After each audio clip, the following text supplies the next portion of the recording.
Bilinçli rüya, rüya gördüğünün farkında olmaktır. Bu farkındalık, gerçeğin zayıf bir şekilde farkında olmakla ciddi bir perspektif genişlemesine kadar değişebilir. Bilinçli rüyalar genellikle kişi normal bir rüyanın ortasındayken aniden rüya gördüğünü anladığında ortaya çıkar. Buna rüya ile başlatılan bilinçli rüya denir. Normal bir uyanma durumundan doğrudan rüya durumuna geçtiğinde ise bilinçte görünürde bir boşluk olmadan uyanmayla başlatılan bilinçli rüya meydana gelir. Her iki durumda da rüyalar normal rüyalardan daha tuhaf ve duygusal olabilir. En önemlisi rüyadaki benliğini ve etrafındaki rüyayı kontrol etme yeteneğine sahip olursun. 1. Rüya farkındalık tekniklerini kullanmak. Bir rüya günlüğü tut. Onu geceleri yatağının yakınına koy ve uyandıktan hemen sonra rüyanı ve uyandığında yaşadığın duyguları ve hisleri yaz. Bu yöntem çok bilinen ama az uygulanan bir yöntemdir. Ayrıca sabah olmadan deneyimlediklerini unutursan, yani herhangi bir yere not almazsan, hayallerini kontrol etmenin pek de bir anlamı olmaz. Alternatif olarak yatağının yanında bir kayıt cihazı bulundur. Yazmaya veya kayıt almaya başlamadan önce birkaç dakika sabit durup hafızana odaklanırsan, rüyalarını daha fazla hatırlayabilirsin. Rüyalarını hemen hatırlamamak normaldir. Gerçeklik kontrollerini sık sık kullan. Gün içinde birkaç saatte bir kendine "rüya mı görüyorum?" diye sor ve şimdi sayacağım gerçeklik kontrollerinden birini yap. Doğru bir yerde olup olmadığını görmek için tanıdık bir nesne ara. Yeterince alıştırma yaptıktan sonra bu alışkanlığı rüyalarında da yapmaya başlayarak rüya gördüğün gerçeğine dair ipucu elde edeceksin. Ellerine ve ayaklarına bak. Rüyadaysan bunlar yakından incelendiğinde genellikle karman çorman şekildedir. Bir sayfa metni veya saati oku. Başka bir yere bak. Sonra tekrar bak. Rüyalarda metin veya zaman bulanık veya anlamsız olacak ya da her baktığında farklı gözükecektir. Her uykuya daldığında rüya gördüğümün farkında olacağım cümlesini tekrarla.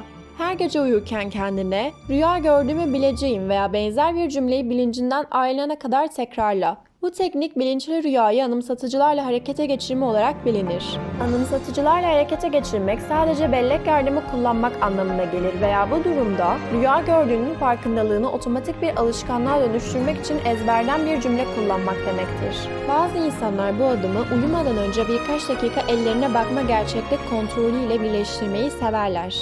Kendi kişisel rüya işaretlerini tanımayı öğren. Günlüğünü düzenli olarak oku ve tekrar eden rüya işaretlerine bak. Bunlar rüyalarını fark edebileceğin, tekrar eden durumlar veya olaylardır. Bunlara aşina olursan onları rüya görürken tanıyabilir ve böylece rüya gördüğünü fark edebilirsin.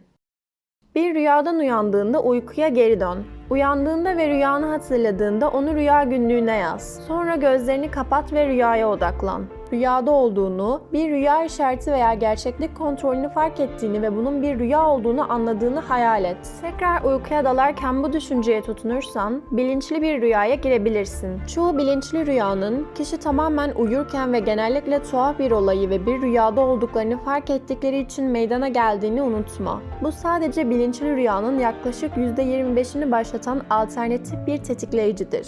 İkinci yöntem, uyan ve yatağa dön yöntemi. Bilinçli rüyaların en çok ne zaman ortaya çıktığını bil. Bilinçli rüyalar ve genel olarak canlı rüyalar neredeyse daima uykunun REM aşamasında gerçekleşir. İlk REM aşaması tipik olarak ilk uykuya dalmadan 90 dakika sonra gerçekleşir ve daha sonra kabaca her 90 dakikada bir ek aşamalar oluşur. Bu yöntemin amacı bir REM aşamasında uyanmak, ardından uykuya dalmak ve rüya gördüğünün farkında olarak rüyaya devam etmek.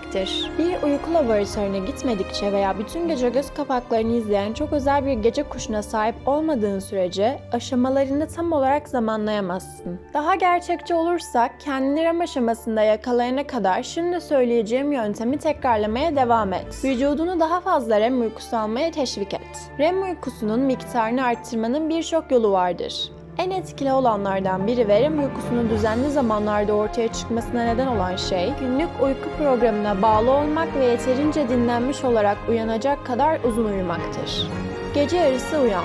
Alarmı uykuya daldığın zamandan ya 4, 5, 6 ya da 7 saat sonra çalacak şekilde ayarla. Önceden tahmin etmesi zor olsa da bu zamanlarda REM uykusunda olma olasılığın daha yüksektir. 6 veya 7 saatlik zamanların işe yarama olasılığı daha yüksek olduğu gibi sonraki REM aşamaları daha uzun sürer ve canlı veya bilinçli rüyalar görmek daha olasıdır. Bir süre uyanık kal. Varsa rüyanı yaz, kendine atıştırmalık hazırla ya da sadece kalkıp bir süre dolaş. Amacın vücudun hala uyku hormonlarıyla doluyken bilinçli zihnini aktif ve uyanık tutmaktır. Yapılan bir çalışma 30 ila 60 dakika uyanık kalmanın bilinçli rüya görme şansının en yüksek olmasını sağladığını gösteriyor. Son olarak rüyaya konsantre ol ve tekrar uykuya dal. Gördüğün rüyayı hatırlarsan onu anımsa ve rüyaya devam ettiğini hayal et. Bunun gerçekleşmesi epey zaman alsa bile bilinçli bir rüya görmek için iyi bir şansın olur. Bilinçli rüya görmek öğrenilmesi gereken bir beceridir. Ancak düzenli olarak bilinçli rüya gören insanlar bile bunu ayda sadece 1 veya 2 kez yapabilirler. Sabırlı olmak ve bu teknikleri kullanmaya devam etmek çok önemli.